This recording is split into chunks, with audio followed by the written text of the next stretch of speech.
الحمدللہ رب العالمین۔ سونے کی 40 سنتیں ہو چکے ہیں۔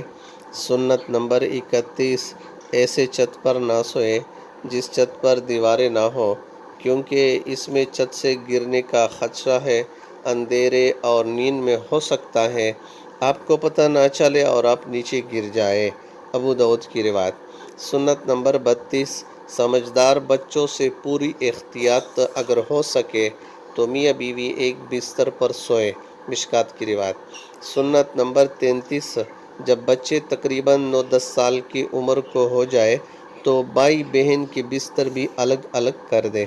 سنت نمبر 34، رات کو سوتے وقت اگر نیند نہ آ رہی ہو تو اللہ تعالیٰ سے نیند کے لیے ان الفاظ میں دعا مانگے جو ہمارے پیارے نبی صلی اللہ علیہ وسلم نے ہمیں سکھلائی ہے۔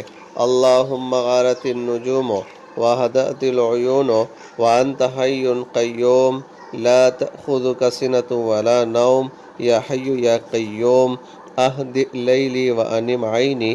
ترجمہ: اے اللہ، ستارے چھپ گئے اور آنکھیں سو گئی، آپ ہی زندہ رہنے والے، ہمیشہ قائم رہنے والے نگہبان ہیں، آپ کو نہ اونگ آتی ہے اور نہ نیند۔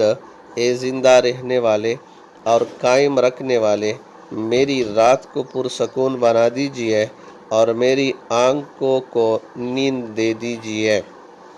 دائیں بائیں کروٹ لیتے وقت اللہ کا ذکر کرنا سنت رسول اللہ صلی اللہ علیہ وسلم ہے۔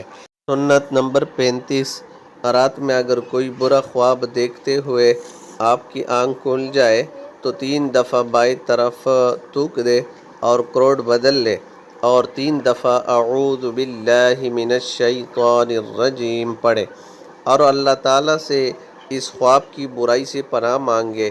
اس طرح کرنے سے وہ خواب آپ کو کوئی نقصان نہیں پہنچائے گا۔